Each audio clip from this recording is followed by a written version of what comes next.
let's start off with something like f of x equal to 2x squared plus 3x. And we want to find the difference quotient, which what even is the difference quotient? Well, it actually does have some graphical meaning. What you're kind of looking at when you're talking about the difference quotient is you've got some function, maybe it looks like that. And you're looking at, say, this point here, x. I should really say this point here, x comma f of x. And you probably don't I need to actually write this part down, but I just want you to see the interpretation here. And then some point a little further to the right, x plus h. So this point here is x plus h comma f of x plus h. And the idea is, I even have a ruler. I love having a ruler, the best thing ever. It's kind of a ruler. The idea here is that we're going to find the difference quotient between these 2 points, aka the slope of the line between those 2 points. So that's all the difference quotient really is. It's the slope of the secant line connecting 2 points on a curve. So, whoops. So when we want to find the slope of a line is just the difference in the y's divided by the difference in the x's. So here our difference quotient, which I guess we could write dq, but nobody really ever writes that, is the difference in the y's. So f of x plus h minus f of x over the difference in the x's. X plus h minus x. Now usually people don't write it this way because it's really, really easy to simplify the bottom and just say it's h. Because x plus h minus x is just h. Yeah. This would be the equation that we would need to memorize, right? I would say, well, let me actually simplify it one step. I would say this is the equation you should memorize. F of x plus h minus f of x divided by h. Because the x's in the bottom just cancel out. And this is actually a super important equation because very soon we're going to start using this equation in the limit definition of the derivative. So it's going to pop up all the time. The reason we're practicing simplifying it is because eventually you're going to start taking the limit of it as h gets closer and closer and closer to 0. So that's how we're going to spend some time practicing. So let's see. So for this particular example, f of x plus h. So f of x is 2x squared plus 3x. F of 5 would be 2 times 5 squared plus 3 times 5. F of something is 2 times something squared plus 3 times something. It's just when you have a function, we just say the x is like a placeholder for whatever you want to input into the function. So here, f of x plus h, I'm gonna write this down here first, is just going to be 2 times the thing I'm putting in squared plus 3 times the thing I'm putting in. When I'm writing out a function with a different input, I often like to just use parentheses where x's go and then fill in the parentheses with the same thing at every step. So here, I've got x plus h and then x plus h.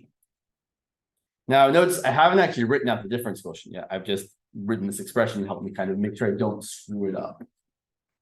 So let's go ahead and give ourselves a little more room here. So now our difference quotient. I'm a fan of writing it out before I actually write what goes in there. So f of x plus h minus f of x all over h.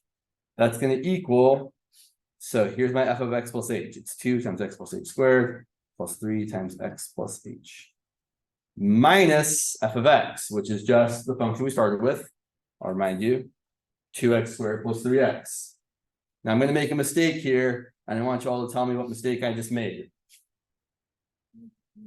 I need parentheses because that minus sign has to distribute. Because here's what you're ultimately looking for. I'll give you, there's actually we have 2 goals.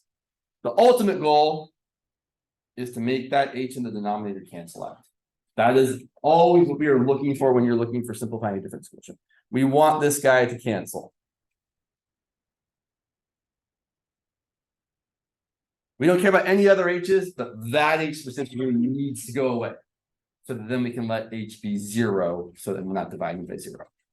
The intermediate goal that's going to help us achieve our ultimate goal is everything in the numerator that does not have an h in it needs to cancel out.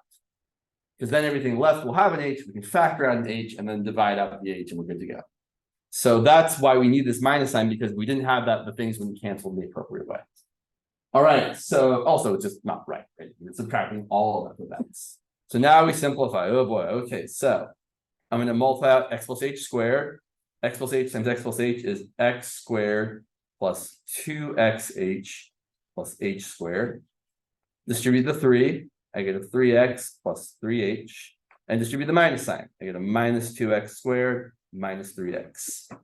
When you write out the difference quotient, every step, you should still write divided by h. Like I know it's convenient just to work with the top until you've gotten it to where you want it, but I think it's good to write out the correct expression every step of the way. All right, I see I can cancel something. 3x minus 3x is 0, so these guys go away. And then I keep going, distribute the 2. I get 2x squared plus 4xh plus 2h squared plus 3h minus 2x squared, all divided by h. And now the 2x squared and the negative 2x squared cancel, and everything left has an h in it. So now you can either, some people like to just divide each thing by h. I prefer to factor out an h from the top. So I factor out an h from the remaining terms, or you could, though a better word to use might be divide out an h or factor out an h, either way you want to say it. If I divide out an h, well, 4xh divided by h is just 4x. And 2h squared divided by h is just 2h. And 3h divided by h is just 3. All divided by h. And now h divided by h is just 1. I'm left with 4x plus 2h plus 3. And that is my final answer when I'm simplifying the difference quotient.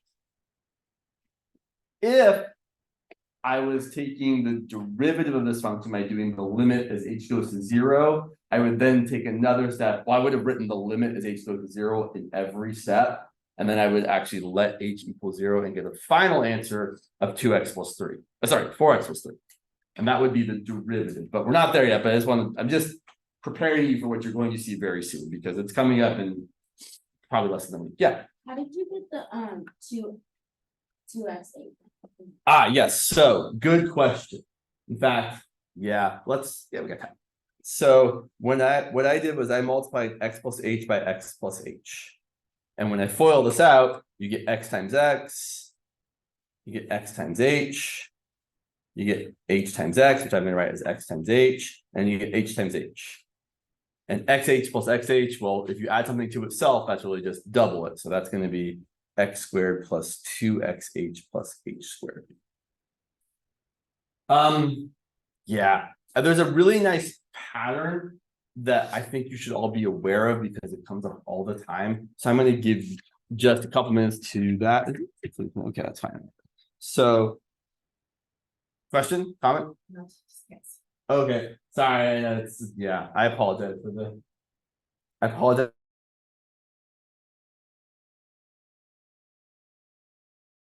It's a really neat pattern, not just neat, useful. Sometimes I just talk about neat things. I try not to because you try to do stuff here. But okay, well, thanks for telling me. But here's something really cool called Pascal's triangle. Not just cool, also useful. So here's how the pattern starts. Start with a 1, and then a couple more ones. And the sides of the triangle going this way are all going to be 1s. And the numbers in the middle you're going to get by adding the two things kind of above it diagonally.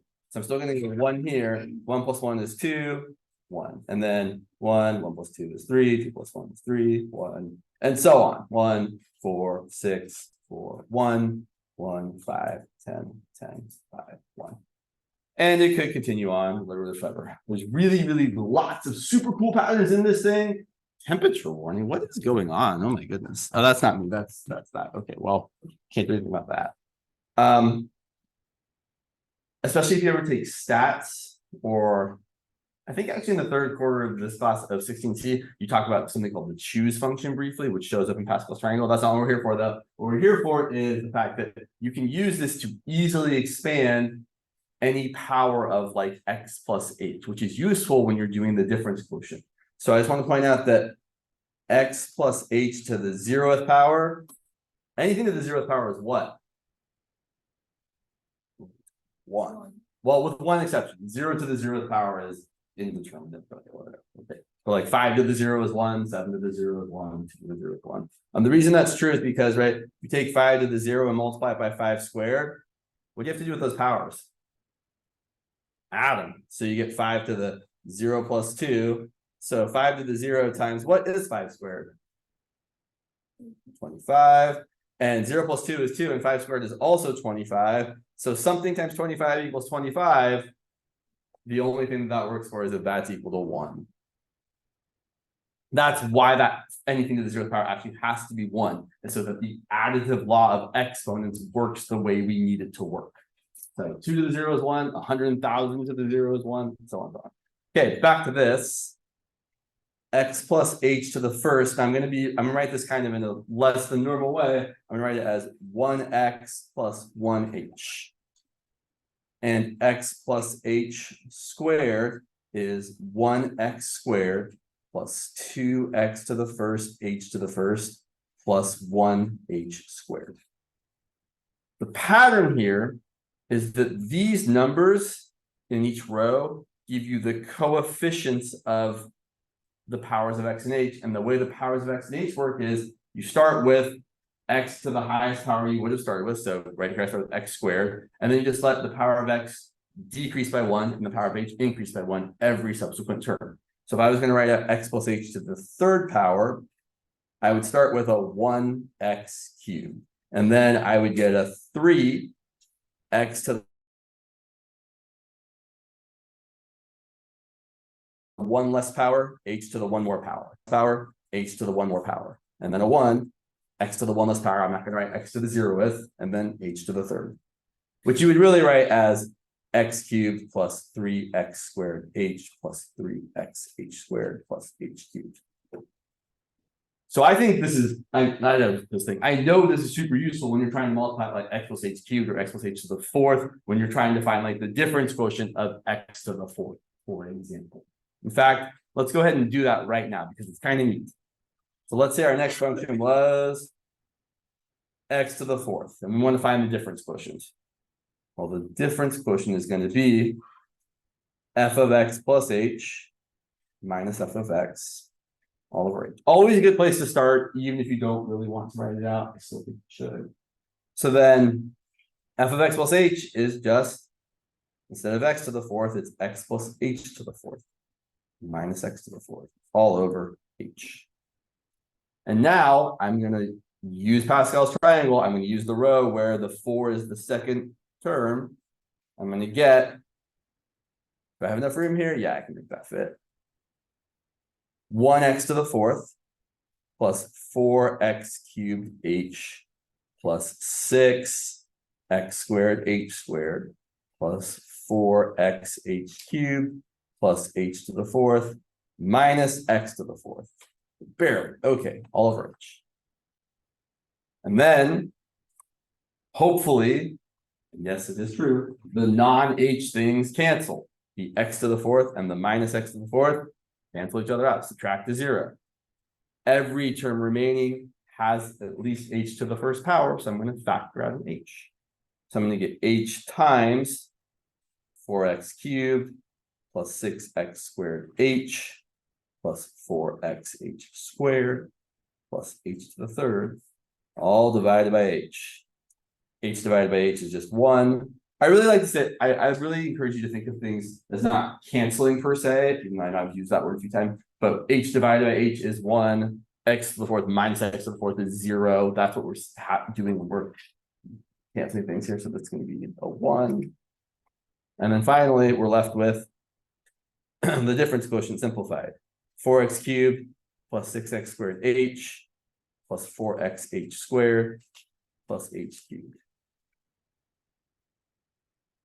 And then I'll just say one more time, probably one more time. If you were to let all the h's become 0 or take the limit as h approaches 0, you would be left with 4x cubed plus 0 plus 0 plus 0, or just 4x cubed, which would be the derivative of x to the fourth. All right, let's finally circle back around to an example more in line with what you asked about. What's your name, by the way? Erica. Erica? Yeah. Cool. I'm going to try to learn some names. It's not the most conducive environment to learn names, unfortunately, but I'll work on it, I promise. So let's see here. So let's look at something like, I'm going to change up this a little bit. Let's say we've got f of x equal to 3 over x minus 6. It's gonna be a little bit messy, but that's all right. So difference quotient one more time. It's never just one more time. F of x plus h minus f of x all over h. All right, I want you all to write out the first step here. Go ahead and, or the next step, I should say. I know h I'm gonna have at the bottom, and I want the two functions, my f of x plus h right there, my f of x there. Go. I'll give you 30 seconds. I'm not talking to you, Siri.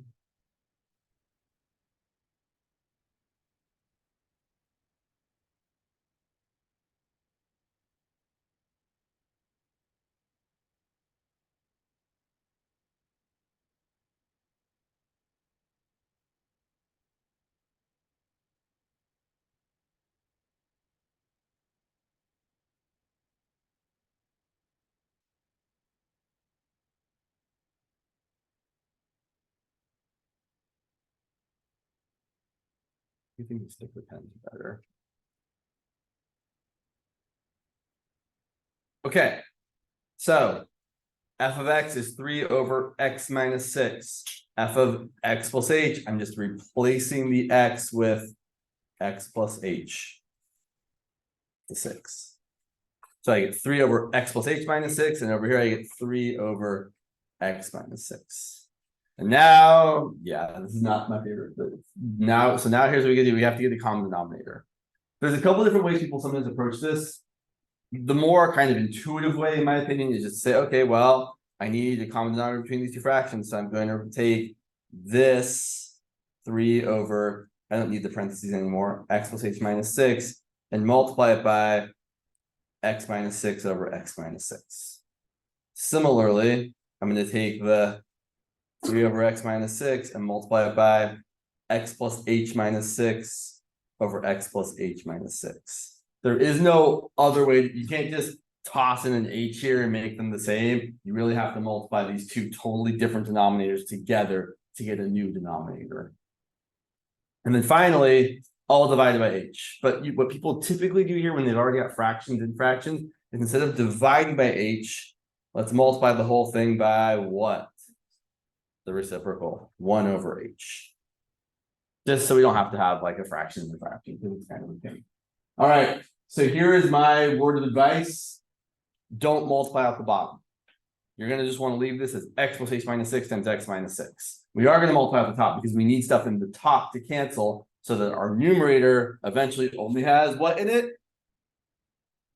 Yeah, h's in it. We only want h's in it, or things that have h, I should say, right? X's are okay as long as they have an h with them. Yeah. So, for questions like these, like the rule of not multiplying the bottom or applying to. I would say that's usually a good rule of thumb is to not multiply out the bottom. Almost every, yeah. There are some exceptions, as there's always exceptions, but yeah, that's usually a pretty good, I think, rule to follow.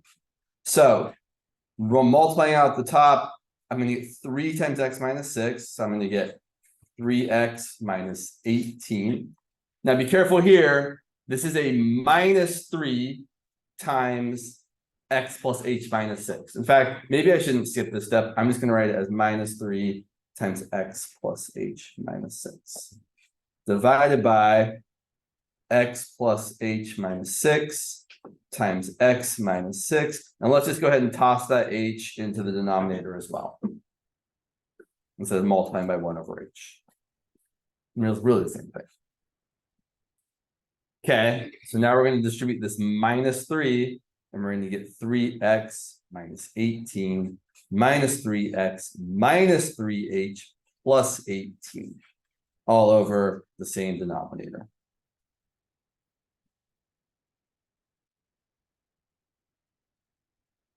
Yeah, you could multiply out x plus h minus 6 times x minus 6, but there's really not a good reason to. In fact, I'll tell you in a little bit here why there's a really good reason not to. All right, 3x minus 3x is 0. Negative 18 plus 18 is 0. I'm left with a minus 3h divided by all that stuff, x plus h minus 6 times x minus 6 times h. And then h divided by h, I don't even really have to factor out since there's only one term that has an h in it, the negative 3h. I'm just going to say that h divided by h is 1. So now I'm left with a negative 3 over x plus h minus 6 times x minus 6. And in my opinion, that is the best way of writing this simplified difference quotient. In most people's opinion, I would say.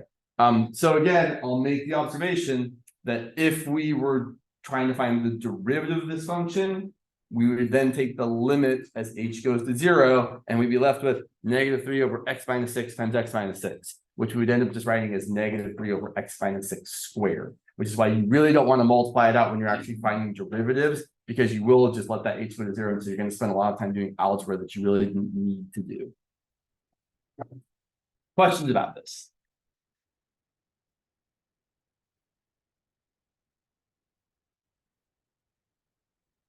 Okay, you said you had a second question as well.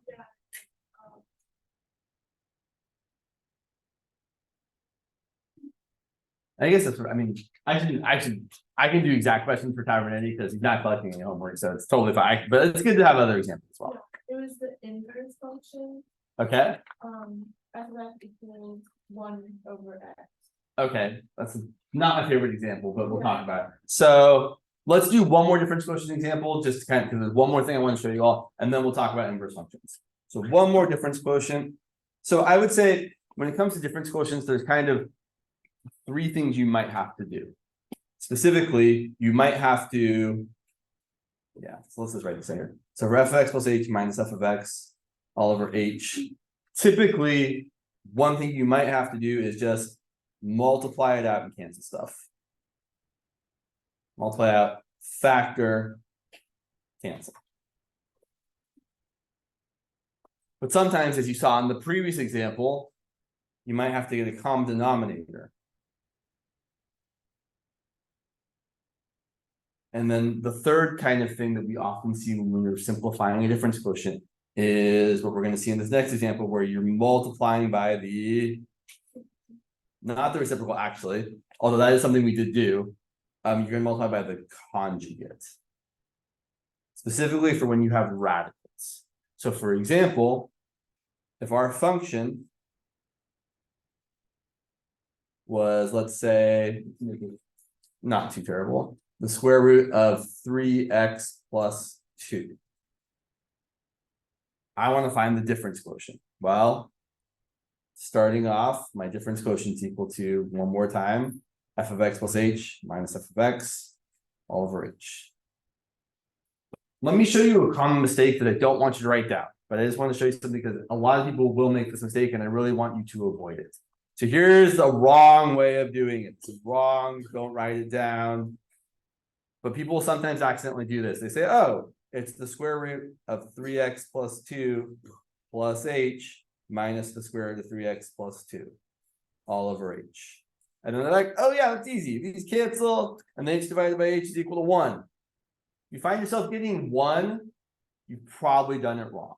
The exception would be if your function was like f of x equal to x or x plus 5. If your function is a straight line with a slope of 1, then 1 can be the answer. Otherwise, 1 should not be the answer. So this is definitely not the way to go. So be careful because it's an easy mistake. Instead, right, we're putting x plus h in for where x went. So our f of x plus h is going to be, I'm just going to write it again here because I can't help it. We're going to get the square root of 3 times x plus h plus 2 minus the square root, oh, that's terrible, of 3x plus 2, all divided by h. And here's what I mean when I say multiply by the conjugate. So when something is a conjugate of something else, it's the same expression. I should say the original thing is something plus or minus something else. And the conjugate is the same thing, except the plus or minus is the opposite sign. So I will just point out here. Yeah, I'll just write it over here. A plus B and A minus B are conjugates.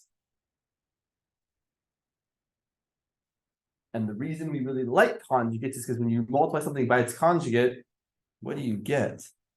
What's A plus B times A minus B? Let's see. A times A is A squared. A times B is AB, but A times negative B is negative AB, they cancel out, and exactly B times negative B is minus B squared. When you multiply conjugates together, you get a difference of squares. And extra importantly, the middle terms cancel out. They add to 0. So when we multiply, of course, I didn't leave myself enough room here, never leaving myself enough room. So I'm going to write this again. So I've got the square root of, I'm going to distribute the 3 here. 3x plus 3h plus 2 minus the square root of 3x plus 2, all divided by h. And we're going to multiply by the conjugate. I'm going to multiply by the square root of 3x plus 3h plus 2 plus the square root of 3x plus 2. So specifically, the sign that changes is the middle sign that's connecting the two things that are added or subtracted together. Nothing else changes except about one thing. And then we can't just multiply by the conjugate. The only thing we're actually allowed to multiply by is what? Right. If you multiply by something other than 1, you've changed the value of the expression. So we have to multiply by this divided by the same thing. Okay, it's not going to fit, so we'll use more paper. All right. So then we multiply this out, and I'm going to show the long way once, but here's what I will say. Whenever you multiply something by its conjugate, you should just be like, oh, I'm going to get the first thing squared minus the second thing squared. So I'm going to get the square root of 3x plus 3x plus 2 times the square root of 3x plus 3h plus 2, which I'm going to write as 3x plus 3h plus 2. And then, so that's that times that. And then we get that times that. So I'm going to get plus the square root of 3x plus 3h plus 2 times the square root of 3x plus 2. That's that times that. And then I'm going to get this times this, which is minus the square root of 3x plus 2 times the square root, oh my goodness, of 3x plus, this is why you don't write it out. And then finally, this times that, a minus times a plus is a minus, and it's going to be 3x plus 2, sorry, square root of 3x plus 2 times square root of 3x plus 2. And just because I haven't said it already, whenever you multiply something by its own square root, you just get the stuff inside. Right? Square root of 5 times square root of 5 is just 5. Square root of 9 times square root of 9 is 3 times 3, which is just 9. I'm going to get the 3x plus 2. And again, be careful to not make the mistake that I am making here. I need parentheses around that, so that the minus sign distributes to all of it. It is minus that entire expression. And then divided by h times all that same stuff. Well, not all the same stuff, the conjugate. Just like before, we're not going to multiply at the bottom. It's always a good rule of thumb to not multiply through the thing you're trying to cancel. Right? We know we want that h to cancel out. There's no good reason to distribute it to those things multiplied by, because we're hoping it cancels out. So I want to say one thing here. You should never write these terms here. This minus that is just 0. They're the same, right? Square root of 3x plus 3x plus 2 times square root of 3x plus 2 minus square root of 3x plus 2 times square root of 3x plus 3x plus 2. Those go away. So we're left with something much nicer, which we could have started with, right? You could have just done this minus that. Fine. So I've got 3x plus 3h plus 2 minus 3x minus 2 all over h times the same conjugate, square root of 3x plus 3h plus 2 plus the square root of 3x plus 2. I'm sorry, for those of you on Zoom, just if you have any questions, feel free to chime in. And my volume is on, I think. So yes, I can definitely hear you. I'll probably jump out of my skin, but that's all right. 3x minus 3x is 0. 2 minus 2 is 0. If you find the not h things not canceling, you should look back and be like, did I forget to like write a parentheses and distribute a minus sign? Because they definitely should cancel. And then I'm left with, okay, I'm going to skip a step here and say 3h divided by h is just 3. So I'm going to get 3 over the square root of 3x plus 3h plus 2 plus the square root of 3x plus 2.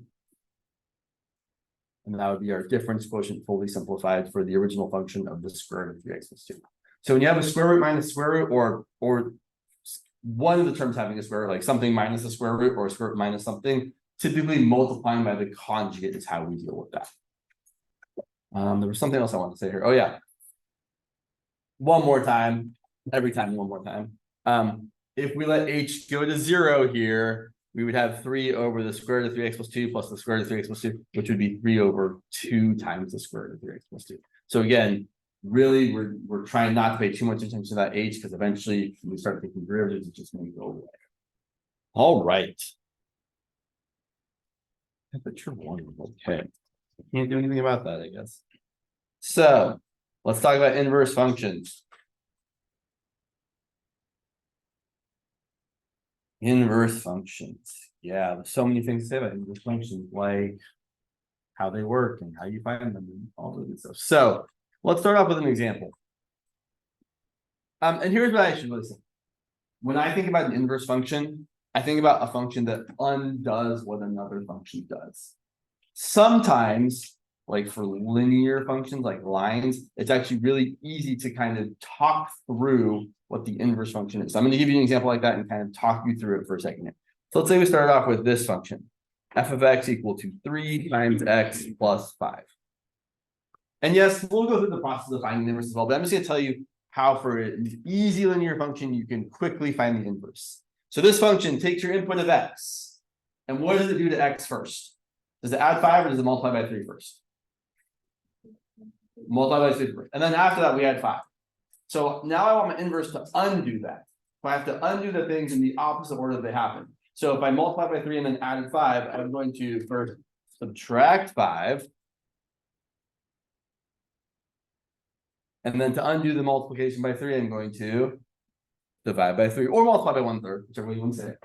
And that is the inverse function, which I've written as g of x, but you could also write it as f inverse of x. And the thing that makes these inverses is that if you compose them with each other, if you do one then the other, you get back where you started. So we could actually pick a real number. For example, I could look at, say, f of g of, I don't know, sure, let's say 11. I don't like doing this. I'm just going to see what g of 11 is. So g of 11 is 11 minus 5 over 3, which is 6 over 3, which is 2. So then f of g of 11 is really f of 2. And then f of 2 is going to be 3 times 2 plus 5, which not surprisingly is 6 plus 5, which is 11. That's the point. The point is that I started with 11. G did something to it and got me to some other number, and then f undid what g did and got me back to where I started. Now, if you did this, it wouldn't be sufficient evidence to show that these functions are actually inverses. You'd be like, well, I think they're inverses, but I didn't show it for every value of x. I only showed it for 11. So the way you actually show things are inverses is the following. So to show that f of x and g of x are inverse functions, and you do have to do both parts of this, we must show that f of g of x is equal to x and g of f of x is equal to x. Which is kind of boring, but we can do it. So let's look at f of g of x. So f of g of x, I know the functions are back up there. Let me pull this down so you can see them a little better. So f of g of x is going to be f of x minus 5 over 3. All right. F of x is 3x plus 5. F of some stuff is 3 times that stuff plus 5. And now I just fill in the stuff. The stuff is x minus 5 over 3. And then the 3's divide to 1. Right? Because that's really 3 over 1. So 3 divided by 3 is 1. So now I've got x minus 5 plus 5. And oh yeah, minus 5 plus 5 is 0. That's just x. And unfortunately, you do have to show the other direction. Because I will point out sometimes it actually doesn't work. Sometimes it works one way and it doesn't work the other way, which that's a whole other story. Which we could talk about, but I think we should save that for a later time.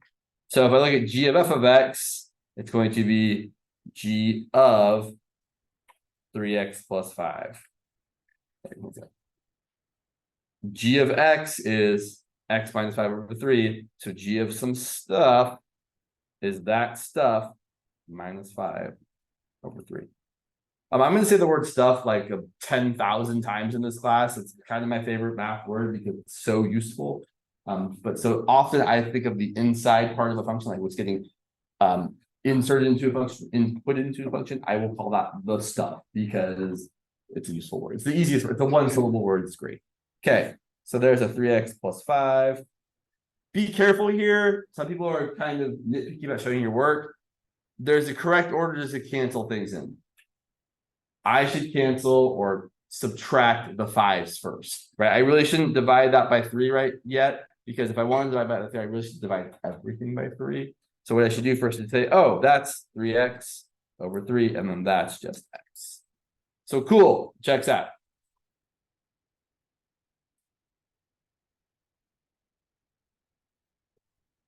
So remind me, the question was, oh, one sec, to find the inverse of the function 1 over x. Okay. Question. So basically you just plug it in. Yeah, or what I would say is you compose the functions with each other. You do f of g of x and g of f of x to make sure that you end up getting x. Okay, which is not the reason I don't love that example is because that is a very kind of special example where the function happens to be its own inverse. So it's not very exciting, but we can certainly. So let's talk about how you find an inverse. So let's say we're given a similar function. Let's say we're given f of x equal to, sure, let's go with 6x minus 7. Another linear function, which I think we could all probably talk out to ourselves what the inverse would be. If I want to multiply by 6 and then subtract 7, if I'm going to undo that, I'm going to add 7, so x plus 7, and then divide by 6. So I'm thinking my inverse should be x plus 7 over 6. Well, let's go through the process. So here's the process for finding an inverse. And it's really, I think of it as a 4-step process where only one of the steps really matters. So step 1. Instead of writing f of x equals 6x minus 7, write it as y equals 6x minus 7. Because that's what you usually do. Because what you're doing when you're finding an inverse is you're actually literally inverting the role of x and y.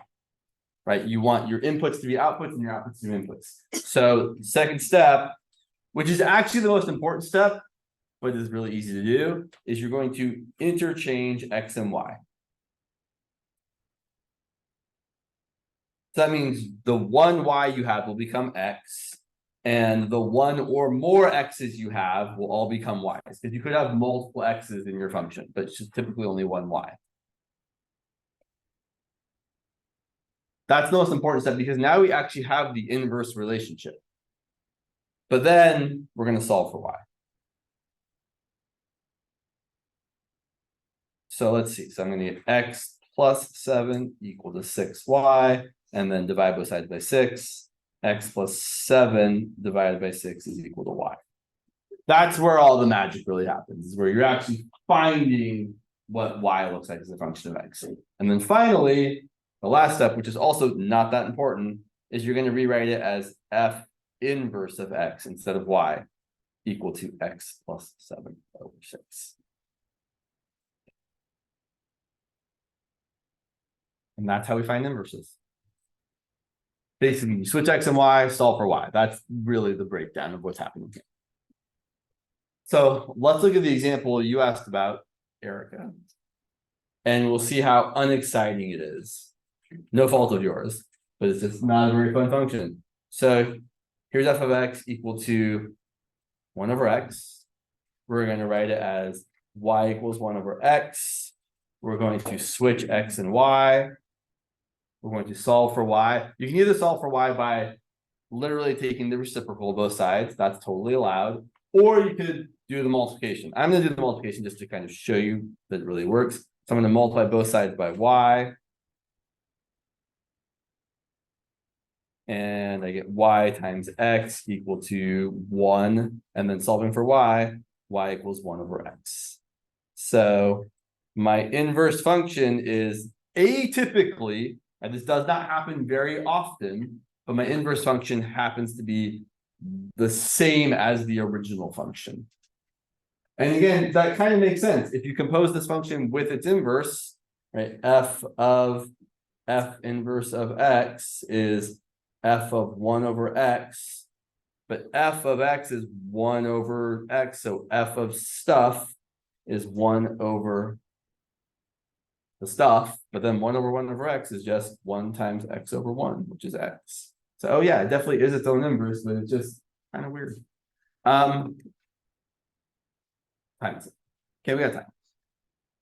Graphically, there is something worth noting about inverses, and that is that they look like, if you have two functions that are inverses, graphically they are reflections of each other across the line y equals x, which makes sense because you are literally interchanging x and y.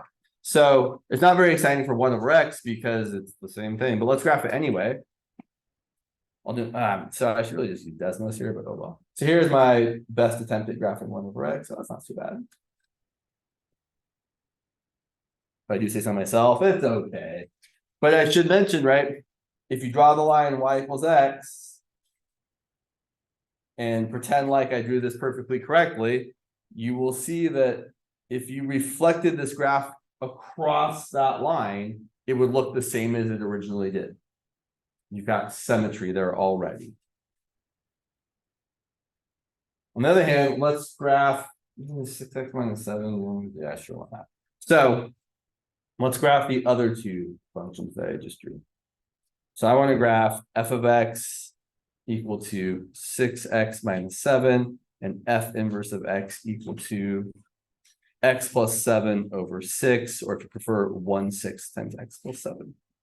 This actually brings up a good question. What's the best way to graph a line? Well, people have different opinions. I'm going to tell you what I think is the best way because I'm me. The best way to graph a line is to find the x and y intercepts, because you only ever need 2 points to graph a line, and with rare exception, every line has an x and a y intercept. The exceptions are if your line happens to go through the origin, or if your line happens to be a horizontal line like y equals 6, or a vertical line like x equals 2.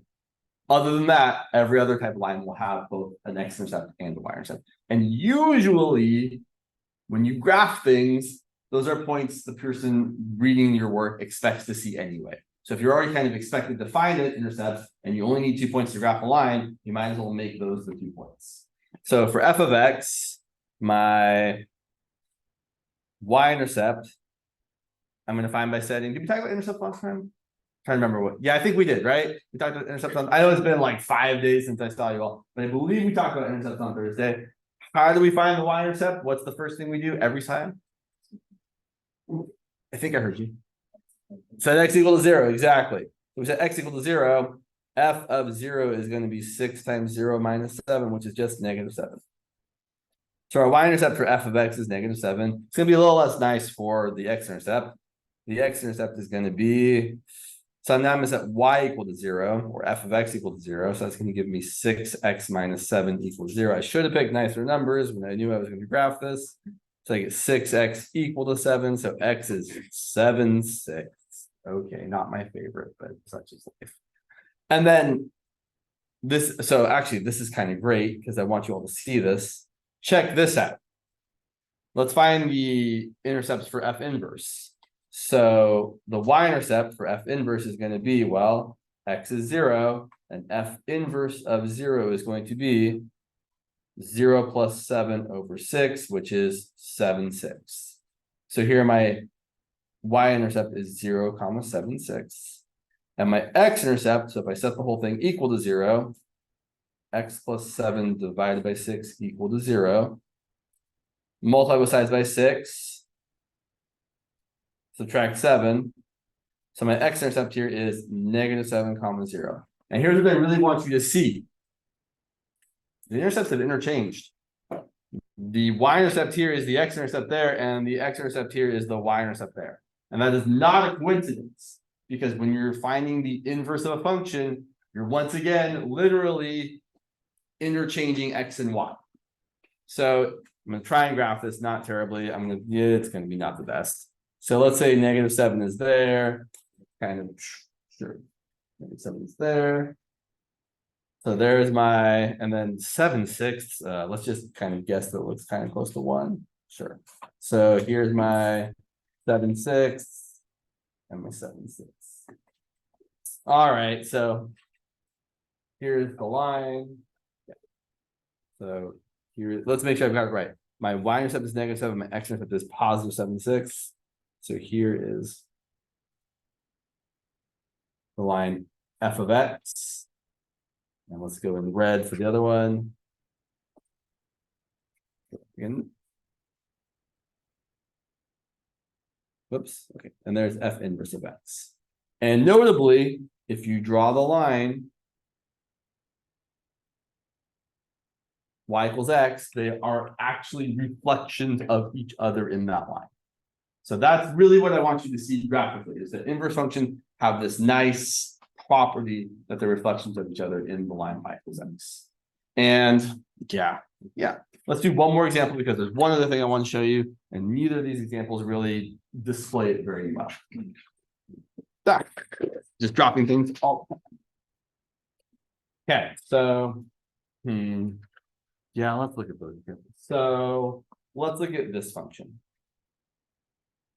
F of x equals 2 to the x, an exponential function, which I think is definitely important. You can see this quite a bit, and I want to graph it. And I'm just going to plot a few points. I will say the usual exponential shape goes up from left to right. If we plot some points here, x's and y's, I'm going to pick easy values for x, like 1, 2, 3, 0, -1, -2, -3. 2 to the first is 2, 2 squared is 4, 2 cubed is 8. 2 to the 0 is what? Yeah. What's 2 to the -1? Ooh, what's a negative power do? So it gives us a reciprocal. So 2 to the -1 is 1 over 2 to the 1. And 2 to the -2 is 1 over 2 squared, which is 1/4. And 2 to the -3 is 1 over 2 cubed, which is 1/8. So, trying to graph this semi-decently here. This graph grows exponentially, right? It is literally an exponential function because the variable is in the exponent here, and it looks like it as well. So I get the point 0, 1, and 1, 2, and 2, 4, and 3, 8. If I go to the left, things get a little sketchy here. I get -1, 1/2, -2, 1/4, and then things just get smaller and smaller and smaller and smaller and smaller. There's my exponential function. Couple things to observe here. The domain of this function is everything. X can be literally any real number. Positive, negative, rational, irrational. You could plug in the square root of 3. 2 to the square root of 3 is a strange number, but it's a real number. Our domain is everything. Which you write like that. Some people might use a fancy R to write all real numbers, in case you haven't seen that before. The range, on the other hand, when we talk about range, we're talking about the possible y values. So how low does my graph go? Well, almost to 0. Do I ever get to 0? Never, right? You can't have 2 to a power or any number to a power ever equal to 0, really. You can get really, really close to it, but even if you let x be super duper negative, like 2 to the -1 billion, it's just going to be 1 over 2 to the +1 billion. And 2 to the 1 billion is a gigantic number, and 1 over that is exceptionally small, but still positive. So our range here is everything from 0 exclusive to infinity. And I would point out that we have a horizontal asymptote, and it is y equal to 0. Question? Could you explain exactly like how we find the horizontal asymptote? Yes. So it involves limits. So typically when you're finding a horizontal asymptote, specifically horizontal, totally different from vertical, the horizontal asymptotes are really just another way of saying what's happening to this function as you go way, way, way, way to the right or way, way, way, way to the left. So if I look at and I know we haven't talked about limits officially in this class yet, but oh well, here we go. So if I look at the limit as x gets larger and larger and larger, Well, let me ask you all, as x gets really, really big positively, what's happening to the y values? Are they getting big? Are they getting small? What do you think? Big or small as they go to the right? Big. So, and I saw this in Cabernet notes. Technically, you would say this limit does not exist as you go to the right. But I'm going to be a little bit more helpful. I'm going to say this limit is infinity. Because as you go to the right, the function increases without bound. It gets larger and larger and larger. Does it get close to one specific number? No. Does it get close to infinity? Also no. We're just using this to tell you that, oh yeah, what we mean when we say this is it gets really, really, really big. And actually, the reason I carried this book today here was just so I could show you this one thing in case we came across it. So I just want to point out, in the book, when you say if the limit as x approaches c from whatever side of x is equal to infinity, does not mean that the limit exists. It doesn't exist. You could write that it doesn't exist, but we're trying to be a little bit more specific, informative about how it's not existing.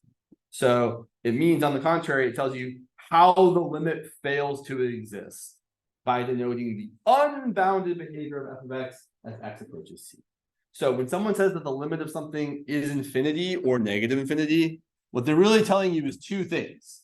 They're telling you, oh, this limit doesn't exist, and also the function happens to get really, really large or really, really negatively large as you go in that direction. Oh my gosh. Never enough. Okay. So that doesn't, I mean, it doesn't not tell us anything, but it doesn't tell us we have a horizontal asymptote, because to have a horizontal asymptote, the function has to get close to one specific value as you go way to the right or way to the left.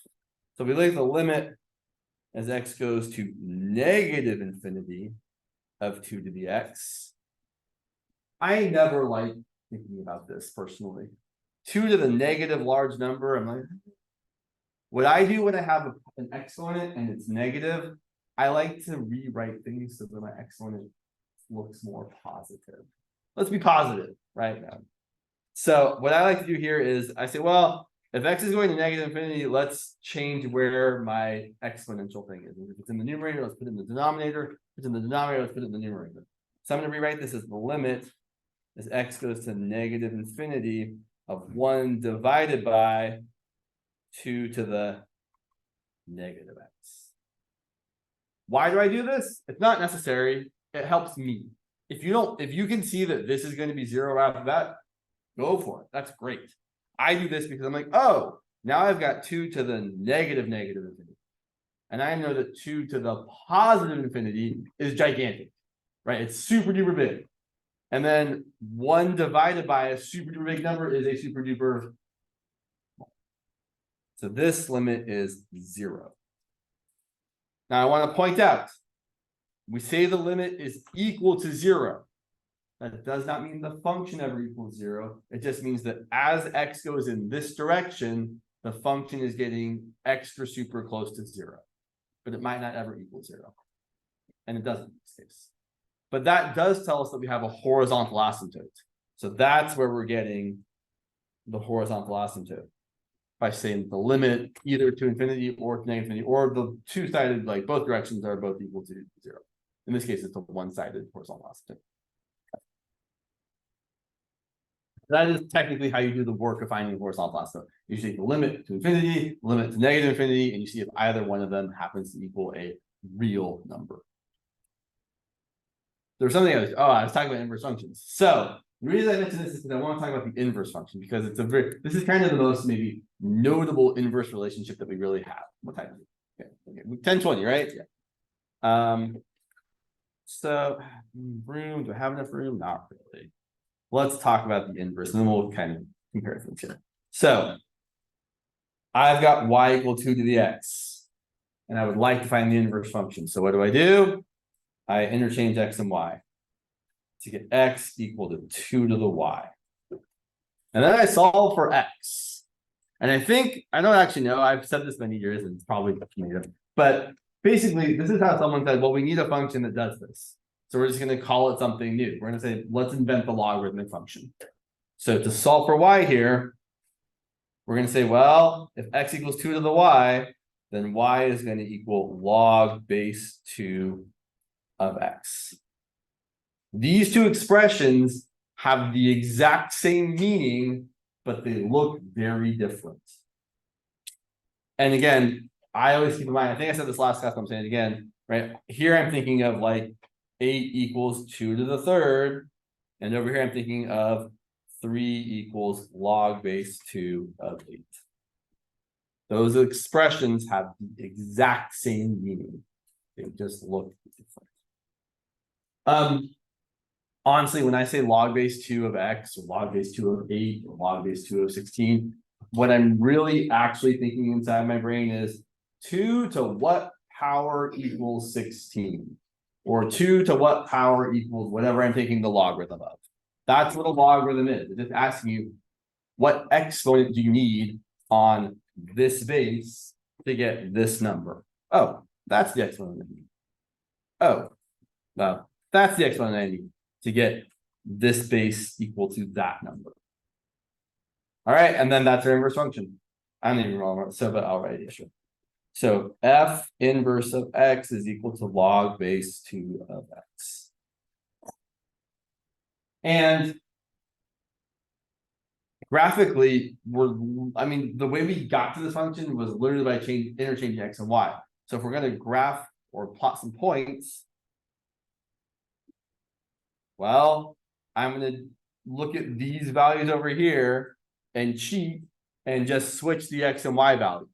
So if x is 2, log base 2 of 2 had better be 1, because 2 to the first equals 2. And if x is 4, log base 2 of 4 had better be 2, because 2 squared is 4. And if x is 8, log base 2 of 8 had better be 3. And if x is 1, log base 2, or really log base anything of 1 had better be 0, because 2 to the 0 is equal to 1. And we'll do a couple more here. If x is 1/2, log base 2 of 1/2 has to be -1, because 2 to the negative first power is equal to 1/2. We'll do one more. If x is 1/4, log base 2 of 1/4 is -2. So I'm really just going to take those same points and interchange the x and y. So now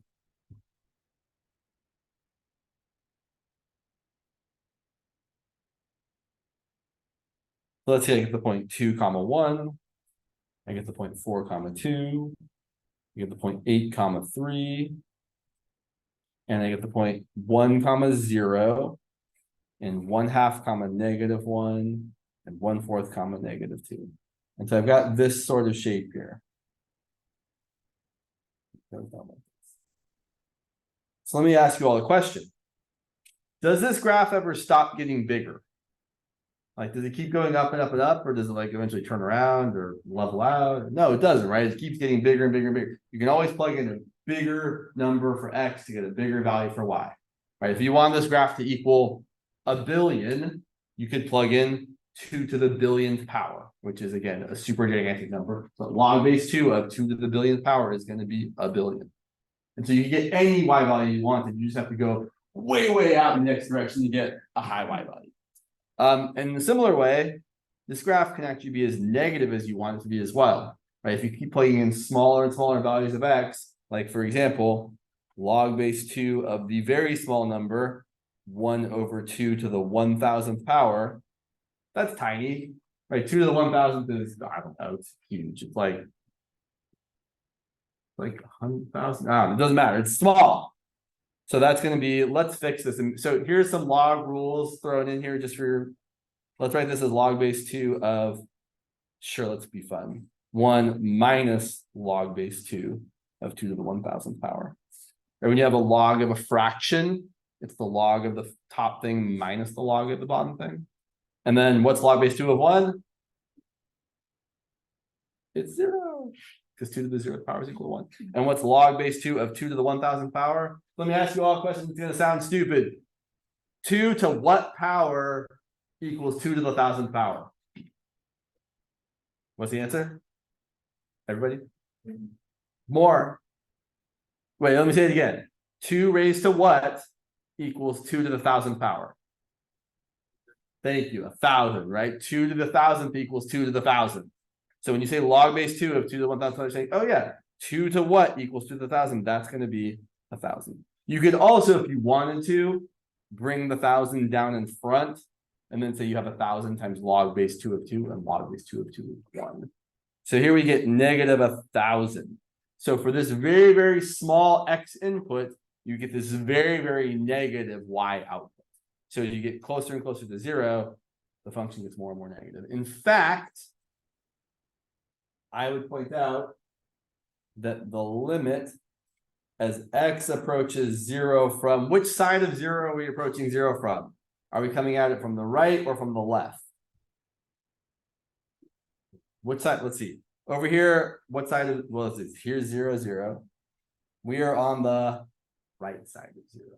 So if I was talking about the limit as x approaches 0, I would say the limit as x approaches 0 from the right, which gives a little plus sign, of log base 2 of x. Technically, I could say that this limit does not exist because it's not a real number.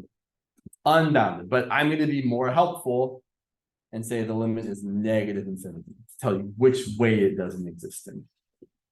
Sometimes I should say, sometimes the limit just doesn't exist. Right? Sometimes like the left-hand side and right-hand side are doing totally different things when it does not exist. But when they're unbounded like this, we like to be more informative.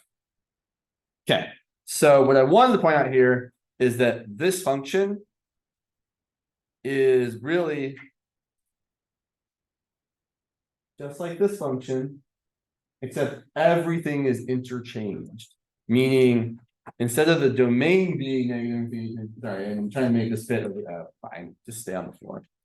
Instead of the domain being everything from negative infinity to infinity, the range is all real numbers.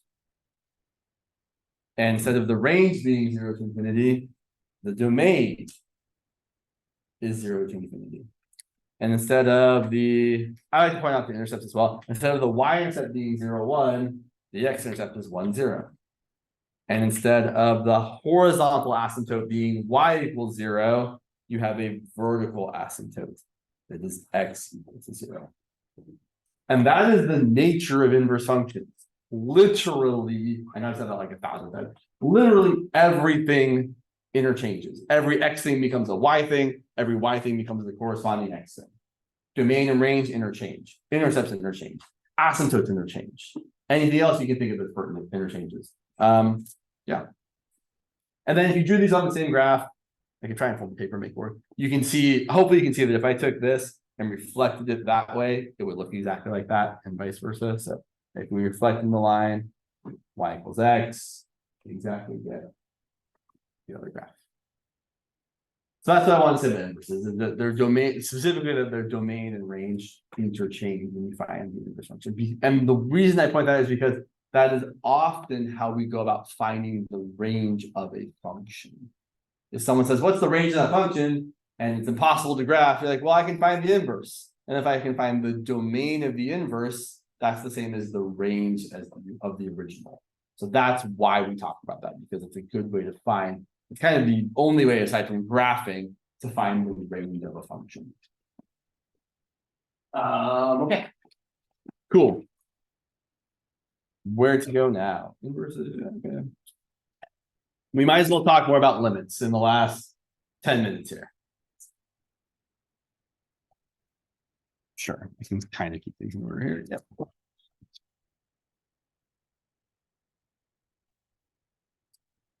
Okay.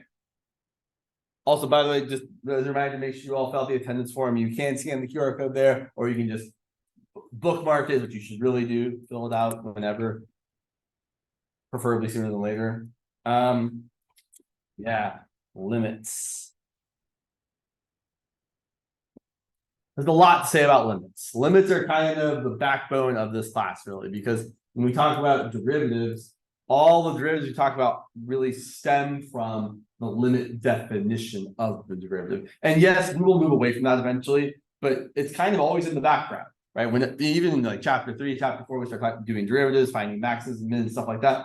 Still in the background is the fact that all these derivatives really come from this limit definition of the derivative, which we're not going to talk about yet, although we kind of already did, but limits are where we have to start. So what is a limit?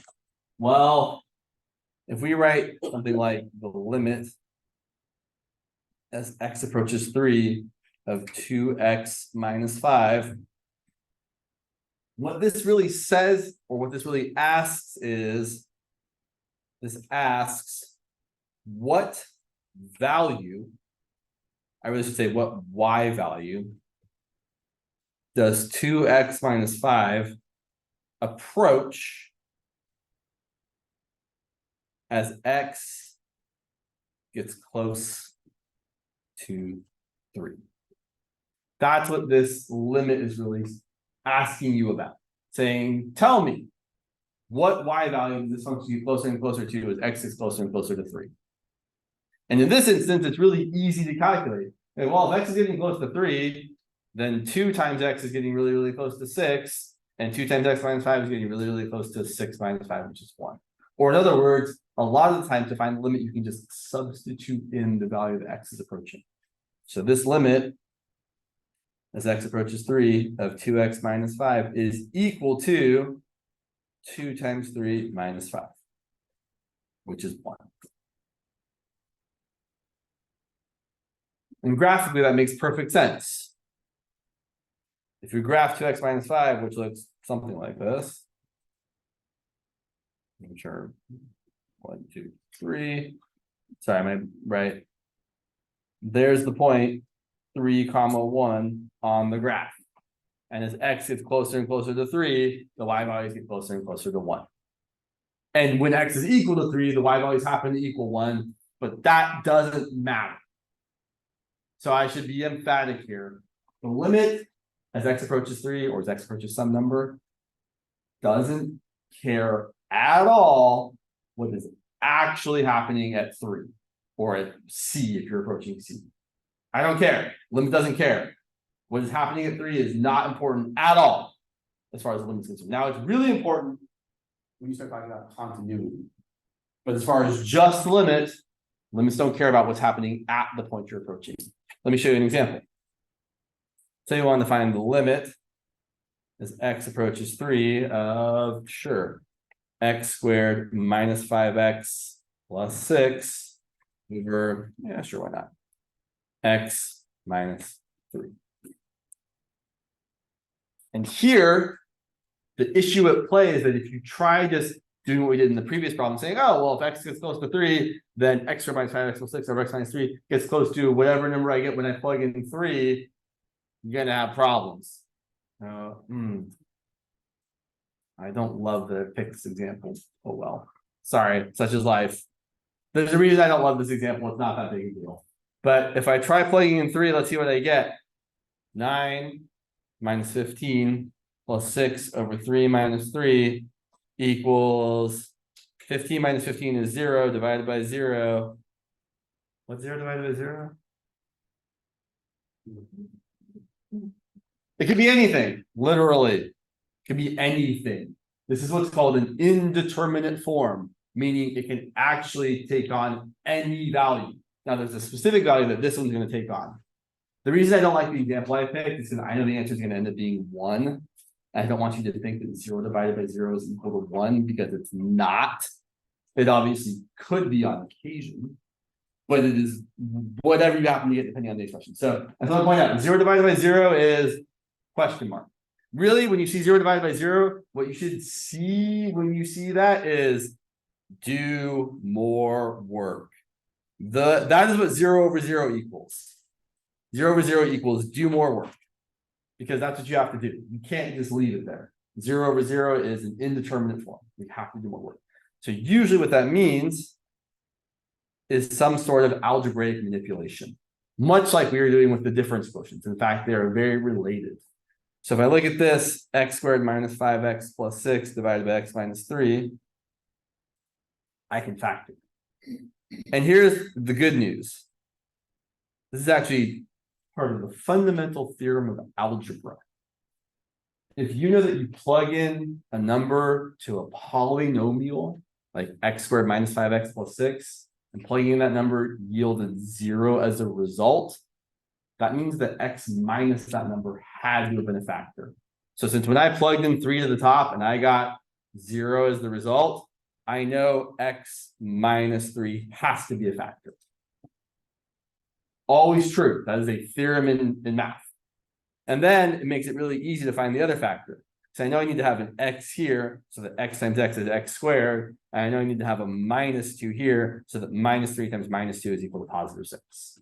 And then I know that the minus 3x and the minus 2x will add up to the right middle term, which is minus 5x. Notice I wrote the limit still, because I'm still asking the question, what does this expression get closer and closer to as x is closer to 3? And now here's the thing. I can cancel these. Why can I cancel these? Well, this expression is completely undefined at 3. And you know what the limit doesn't care about? What's happening at 3. So as far as I'm concerned, as far as the limit's concerned, the limit of this expression before I cancel the x minus 3's and the limit of this expression after I cancel the x minus 3's is exactly the same. Because what's actually happening at 3 does not matter. Okay, good. I have enough time. So this is the limit as x approaches 3 of just plain old x minus 2. And now let me ask you, if x is getting really, really close to 3, what is x minus 2 getting really, really close to? It's not a trick question. Yeah, just 3 minus 2, which is 1. Let's look at the graph, because I think the graph will help you see what I mean when I say the limit doesn't care what's happening at 3. So we've got the function f of x equal to, I'm gonna write it in the factored way, x minus 3 times x minus 2 over x minus 3, which is just equal to x minus 2 as long as x isn't 3. Because if you plug in 3, you get 0 over 0. Okay, so I'm going to graph this. So I can graph y equals x minus 2. It's got a y-intercept of negative 2. It's got an x-intercept of positive 2. So here's what this graph looks like in real time. My ruler.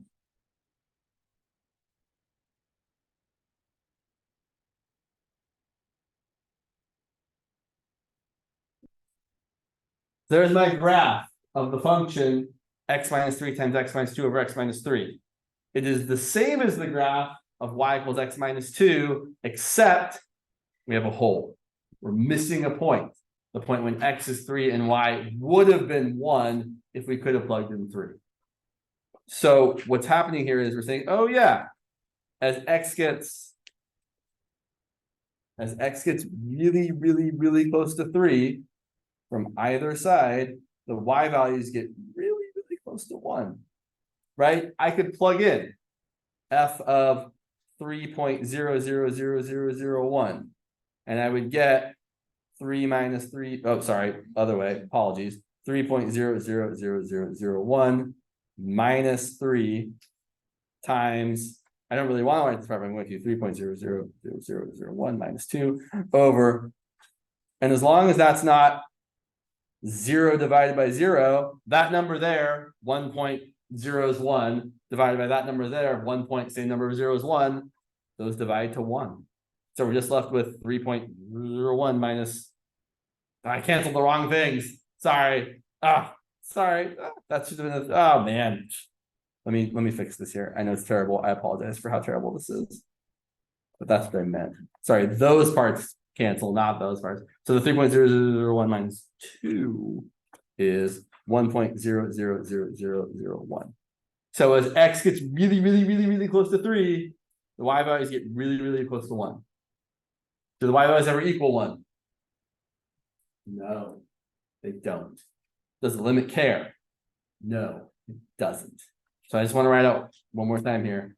The limit as x approaches 3 of this function, x minus 3 times x minus 2 over x minus 3 is equal to 1.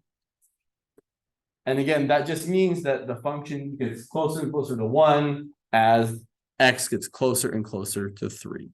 But what's happening at 3 doesn't matter at all.